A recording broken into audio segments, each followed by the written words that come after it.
Malta is rich in prehistoric remains, and the first human inhabitation probably occurred some 7,000 years ago. Early pottery relics from the Neolithic period can be seen at the Museum of Archaeology in Valletta.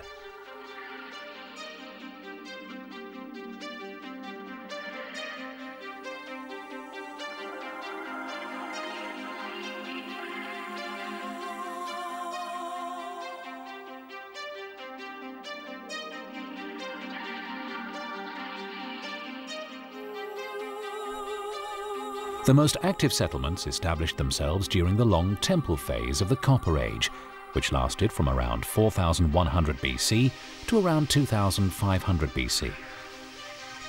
These inhabitants would have been made up of subsistence farmers, yet it was this civilization who constructed the great structures like Gigantea on Gozo 1,000 years before the Great Pyramid was constructed in Egypt. The last phase of the Copper Age was the Tarshian phase, when the structures at Tarshian were built. Little is known of the civilization that occupied the islands during the Bronze Age until 800 BC, the last period in Malta's prehistory. The discovery of bronze, though, would have revolutionized weaponry, agriculture, and habitation. Between the years 800 to 218 BC, Malta was occupied firstly by Phoenicians, who were peaceful traders, and then by Carthaginians from North Africa. It was the arrival of the Romans, though, which was to bring Malta greater prosperity.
The arrival on Malta of St. Paul during the Roman occupancy was to prove to be one of the most significant occurrences during the island's history.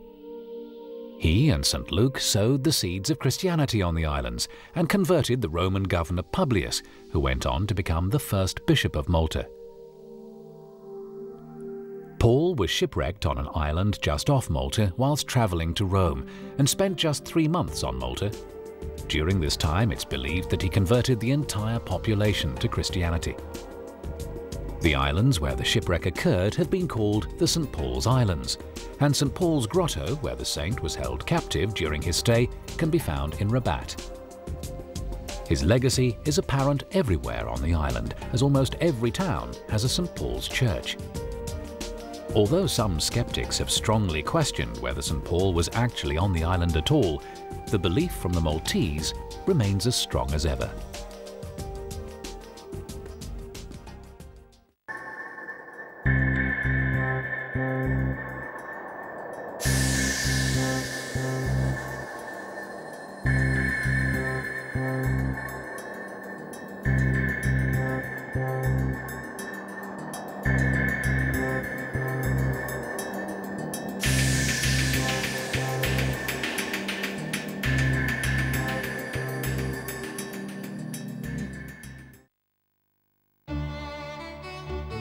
The Order of St. John of Jerusalem was a religious order founded in Jerusalem in the 11th century by a group of Italian merchants. Their purpose was to provide a nursing hospital for pilgrims visiting the Holy Sepulchre.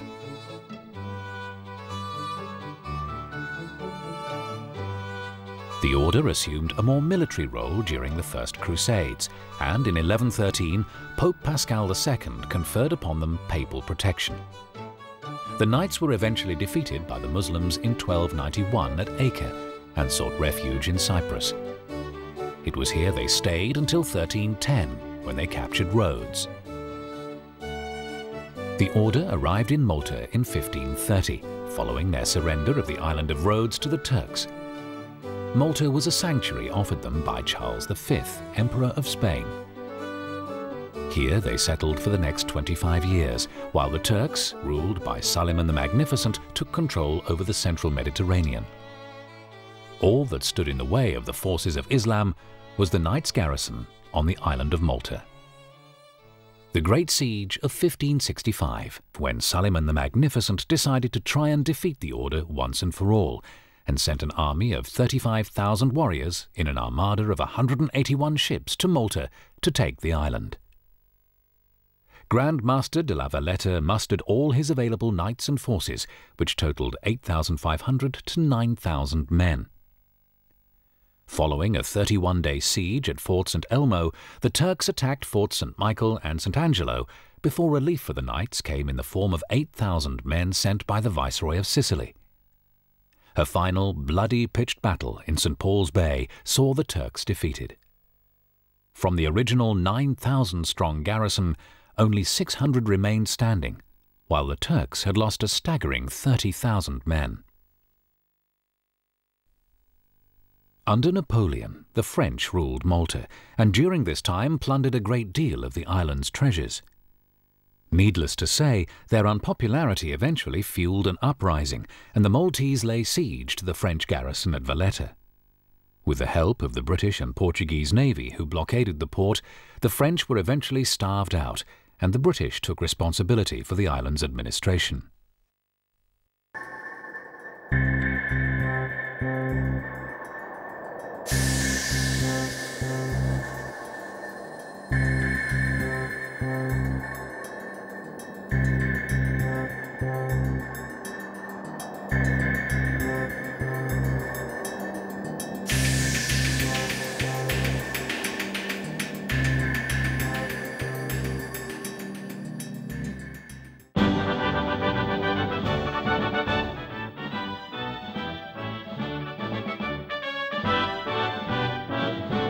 Following Napoleon Bonaparte's abdication and the subsequent Treaty of Paris in 1814, Malta became part of the British Empire, and the 19th century proved to be an uneventful period. Defences were improved with the construction of the dock in French Creek and the Victoria Lines, and the island became an important refuelling station for Britain's steamships bound for India.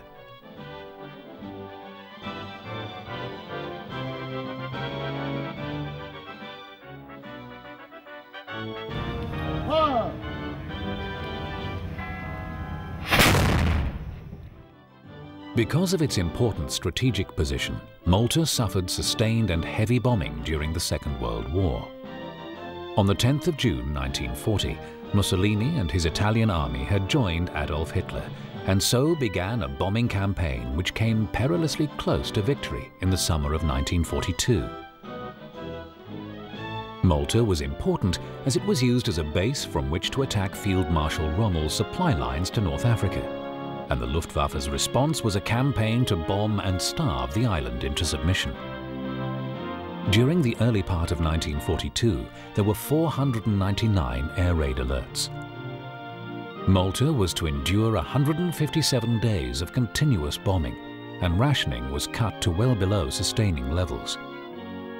Eventually, during the summer of '42, the Allies managed to help relieve the island when they launched Operation Pedestal, and 5 of 14 merchant ships made it into the Grand Harbour. With the Allies' victory in North Africa and Sicily, Malta's role in the war took a back seat, but the cost to the civilian population and the island's buildings had been enormous.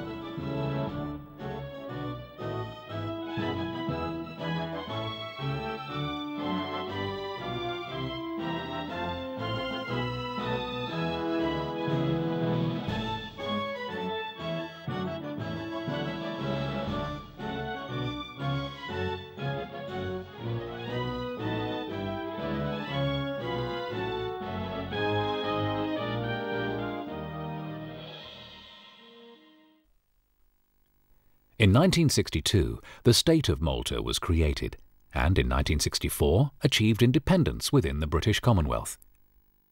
British forces remained on the island until 1979, and in 2004 Malta became a member of the EU.